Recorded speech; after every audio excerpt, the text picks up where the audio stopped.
የኢትዮጵያ ኦርቶዶክስ ተዋሕዶ ቤተክርስቲያን የጸሎተ ሐሙስ ስነ ስርዓትን በፓትርያርክ ብፁዕ ወቅዱስ አቡነ ማትያስ ቀዳማዊ መሪነት ዛሬ ስታካሄድ የተለያዩ ሃይማኖታዊ ስነ ስርዓቶችም ነበሩ። እለቱ በስግደት በጽበተ እግርና በጸሎት ስነ ስርዓት በቅዳሴና በቁርባን ብፁዓን አበው ሊቃነ ጳጳሳት ቆሞሳት ካህናትና በርካታ ምዕመናን በተገኙበት በመንበረ ፓትርያርክ ቅድስት ሥላሴ ካቴድራል የተከናወነ ሲሆን እኛም ስነ ስርዓቱ ምን ይመስል እንደነበርና የሚያስቃኝን ጥንቅር በጥቂቱ አሰናድተናል።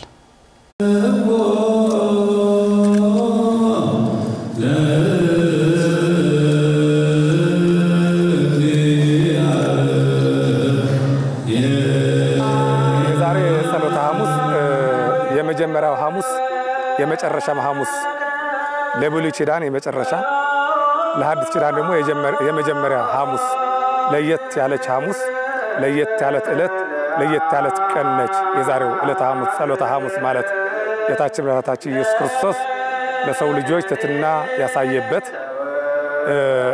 እሱ ንጉሥ ሆኖ እሱ ፈጣሪ ሆኖ እሱ አዛዥ ሆኖ እሱ አምላክ ሆኖ እያለ የሰውን ልጆች ደቀ መዛሙርቱን ዝቅ ብሎ በትሕትና እነሱን ከፍ አድርጎ ያጠበበት እግራቸውን ያጠበበት ትሕትና ፍጹም የሆነ ትሕትና የልብ የሆነ ትሕትና ያሳየበት ዕለተ ሐሙስ ነው ዛሬ።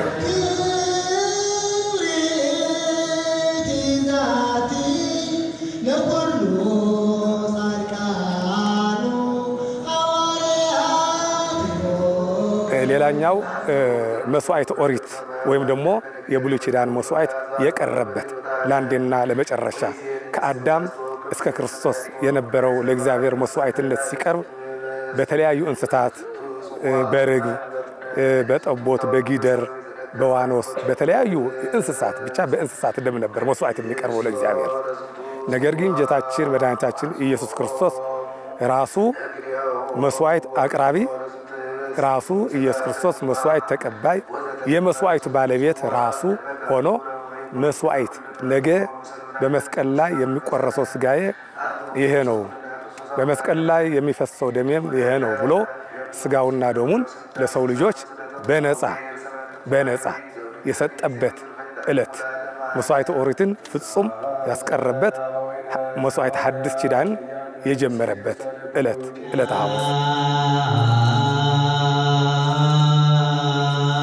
ዛሬ ጸሎተ ሐሙስ ያው ጸሎተ ሐሙስ ቅዳሴ አለ።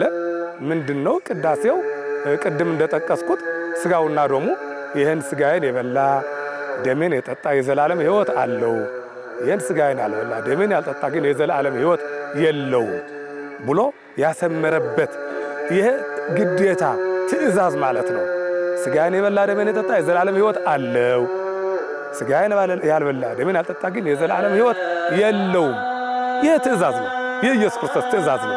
ይህን ትእዛዝ የሰጠበት ለየት ያለ ዕለት ነው ጸሎተ ሐሙስ ማለት ነው እና ብዙ ጸሎት ያደረገበት በጌቴሴማኒ ብዙ ጸሎት እጅግ በጣም ረጅም ጸሎት ያደረሰበት ዕለት ነው ማለት ነው።